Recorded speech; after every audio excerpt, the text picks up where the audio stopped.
করতেছি তো কি করছ না না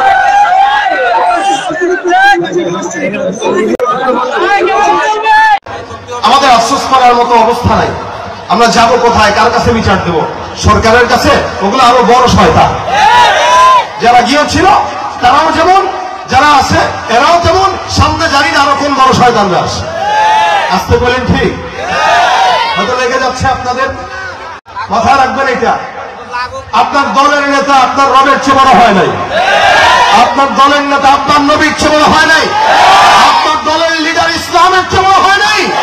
যতক্ষণ পর্যন্ত দলের লিডারকে মানবো, দলের পীরকে মানবো, দলের আমিরকে মানবো, যতক্ষণ তারা ইসলামের পক্ষে কাজ করবে, আল্লাহর কসম যদি আমার দলের নেতা, আমার পীর, আমার বাবা, আমার মা যদি ইসলামের বিরুদ্ধে যায়, আমরা সবাই তাদের বিরুদ্ধে চলে যাব। এটাই আমার নবীর শিক্ষা। ঠিক না?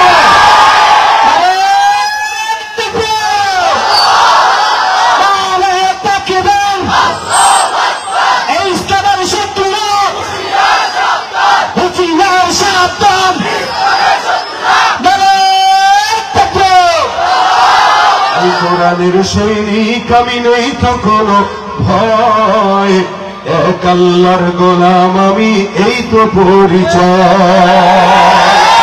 এই পৃথিবীর সবই নকল, এই পৃথিবীর সবই নকল, আসল কিছুই নয়, এক আল্লাহর গোলাম আমি, এই তো পরিচয় আমার, এই তো পরিচয়। কোরআন হাদিস শাসনতন্ত্র রাসূল আমার নেতা, উৎসাহ মনে ছিল আমরা ইতিহাসে বীর গাথা। এক আল্লাহ ছাড়া আমার দিলে, এক আল্লাহ ছাড়া আমার দিলে নেই তো কারো ভয়, এক আল্লাহর গোলাম আমি, এই তো পরিচয় আমার, এই তো পরিচয়। আল কোরআনের সৈনিক আমি, নেই তো কোনো ভয়, এক আল্লাহর গোলাম আমি, এই তো পরিচয় আমার, এই তো পরিচয়। ঠিক না? আমরা কার গোলাম? গোলামি হবে কার? আল্লাহ পাক কার গোলামি করার তৌফিক দিক বলেন আমি। দুনিয়ার মানুষগুলোকে যেন আল্লাহ মানুষ বানায় দেয় বলেন আমি। সব মানুষ, চারিপাশে সব মানুষ, দেখা যায় মানুষের সুরাত, কিন্তু উলাইকা কাল আনআম বাল হুম আদাল, উলাইকা কাল আনআম বাল হুম আদাল। চোখ আছে দেখে না, কান আছে শুনে না, কলম আছে বুঝে না।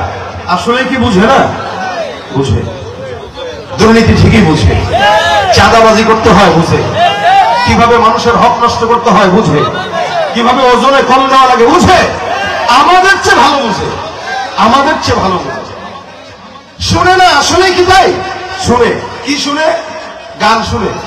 কি শুনে? হারাম কথা শুনে। কি শুনে? যেটা নাজায়েজ ওইটা শুনে। দেখে না কি আসলে তাই? দেখে। কি দেখে? নাজায়েজ জিনিস দেখে। কি দেখে? হারাম ছবি দেখে। কি দেখে? পর্নোগ্রাফি দেখে। কিন্তু আল্লাহর কোরআন খুলে দেখার সুযোগ নেই। আল্লাহ বলেন লাহুম কুলুব লা ইয়াফকাহুনা বিহা ওয়া লাহুম আ'য়ুন লা ইউবসিরুনা বিহা ওয়া লাহুম আযানুন লা ইয়াসমাউনা বিহা। এদের কলব আছে, বুঝে না, বধির, শুনে না, দেখে না, অন্ধ। এরা কি? এরা হচ্ছে সব হায়াওয়ান জানোয়ার, যেমন দেখে না, বুঝে না, শুনে না, অর্থাৎ দেখে ঠিকই, যেটা দেখার ওটা দেখে না। ছেড়ে দিবেন ক্ষেতের মাঝখান দিয়ে হাঁটবে, আইল দিয়ে হাঁটার মতো বুঝার ক্ষমতা তার নাই। এটা হলো গরুর ছাগলের হালত, কুকুর বিড়ালের হালত। তো আল্লাহ পাক বলেন মানুষ কিছু আছে যারা চেহারায় মানুষ, সুরতে মানুষ, কিন্তু এদের অবস্থা এরকম, উলাইকা কাল আনআম, এরা এরকমই, বলে হায়াওয়ানের মতো, জানোয়ারের মতো না, বাল হুম আদাল, বরং তার চাইতেও কি খারাপ, তার চাইতেও খারাপ। একটা মানুষ কিভাবে কুকুরের চেয়ে খারাপ, একটা মানুষ কিভাবে হায়াওয়ানের চেয়ে খারাপ হয়। আচ্ছা দেখেন, এই সমাজে যত অন্যায় অবিচার মানুষ করে না গরু ছাগল করে? সব মানুষ করে। দুর্নীতি করে মানুষ, চুরি করে মানুষ, চাঁদাবাজি করে মানুষ, মানুষের জায়গা চুরি করে মানুষ, ওজনে কম দেয় মানুষ, যা কিছু করে অন্যায় মানুষ করে। কোন গরু ছাগল এগুলা করে না, এদের বুঝেই না। এরা খালি খায় দায়, যেখানে ফুর্তি করে এনে ঘুমায়, আর যেখানে মন চায় ওখানে একটার উপর একটা উঠে যায়। এটা হলো হায়াওয়ান জানোয়ারের কাজ। আল্লাহ বলেন যেই কাজটা কুকুর করে না, বিড়াল করে না, ওই কাজ মানুষ করতেছে। আবার যেটা মানুষের করা দরকার ওটাও মানুষ করতেছে না। অর্থাৎ একটা মানুষের উপর আল্লাহ পাক নামাজ ফরজ করেছেন, কিন্তু মানুষ নামাজ পড়ে না। রোজা ফরজ করেছেন, মানুষ রোজা রাখে না। যাকাত ফরজ করেছেন, মানুষ যাকাত দেয় না।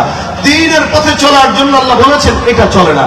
অর্থাৎ সে মানুষ হওয়ার পরেও সে নামাজ পড়ে না, রোজা রাখে না। এই জন্য আল্লাহ বলে এটা খারাপ। কিন্তু যখন কুকুর যেটা করে না, অর্থাৎ চাঁদাবাজি কুকুর করে না, জেনা কুকুর করে না, হায়াওয়ান জানোয়ার এরা কারো জায়গা নষ্ট করে না, আল্লাহ বলেন ওই কাজটা যখন কোনো মানুষ করে তখন সে হায়াওয়ান জানোয়ারের চাইতেও খারাপ হয়ে যায়। আল্লাহ পাক মানুষ বানায় দেখ বলে না আমি ভাই।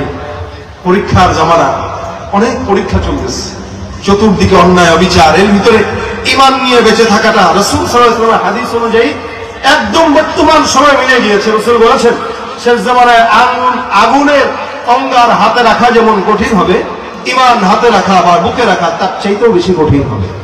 এখন কি সেই যুগ চলে আসছে না? 10,000 টাকা দিয়ে আমার দেশের মানুষ ঈমান বিক্রি করে দেয়। 10,000 টাকা দিয়ে দেখবেন দেশে ভোটের আগে অসংখ্য মানুষ নিজেদের ঈমান বিক্রি করে দিবে 10-15,000 টাকার বিনিময়ে। অসংখ্য মানুষ ঈমান বিক্রি করে দিবে। মনে রাখবেন একটা কথা, টাকা দিয়ে গরু ছাগল কিনা যায়, টাকা দিয়ে ভোটের জন্য এমপি হওয়ার জন্য নমিনেশন কিনা যায়, টাকা দিয়ে মুমিনের ঈমান খরিদ করা যায় না। ঈমান আল্লাহ পাক জান্নাতের বিনিময়ে খরিদ করে ফেলেছে। এটা অনেক দামি জিনিস। আল্লাহ পরীক্ষা নেন বান্দাকে, দেখি কে টাকা পাইলেই বাস ঘুরে যায়, আর কে টাকার সামনেও নিজের ঈমানকে ঠিক রাখে। এগুলা পরীক্ষা।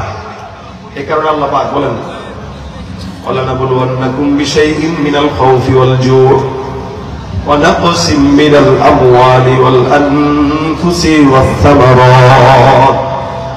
এই দুনিয়াতে এমন কোন মানুষ নাই যে মানুষকে কথা বলবে যে আমার কোনো বিপদ নাই, মুসিবত নাই। আমি থেকে শুরু করে আপনারা, সরকার থেকে শুরু করে একদম পাগল, প্রত্যেকটা মানুষের মুসিবত আছে। মুসিবত দুনিয়াতে যদি আল্লাহ না দিতেন সেটা নবী সাল্লাল্লাহু আলাইহি ওয়াসাল্লামকে দিতেন না, কিন্তু নবীকে যেহেতু দিয়েছেন আপনাকে আমাদের দেবেন, এটা আল্লাহর তরফ থেকে। আমি আগেই বলেছি সবাইকে একটু বসায় দিয়েন। স্বেচ্ছাসেবকরা দাঁড়ায় আছেন, ভাইয়ারাও দাঁড়ায় আছেন, একটু বসেন, ভিতরে জায়গা আছে যথেষ্ট, সবাই বসে যান। এই জন্য আল্লাহ পাক রব্বুল আলামিন বলেন দুনিয়াতে আমি আল্লাহ প্রত্যেকটা বান্দাকে মুসিবত দিব, প্রত্যেকটা বান্দা মুসিবতগ্রস্ত হবে। কখনো বান্দাকে আল্লাহ রব্বুল আলামিন পছন্দ হয়ে মুসিবত দিবেন, আবার কখনো রব্বুল আলামিন বান্দাকে গুনাহের কারণে মুসিবত দিবেন। আল্লাহ পাক কোন বান্দাকে যখন পছন্দ করে মুসিবত দেন, ওই বান্দাকে আল্লাহ মুসিবতের কারণে আরো সম্মানিত করে দেন।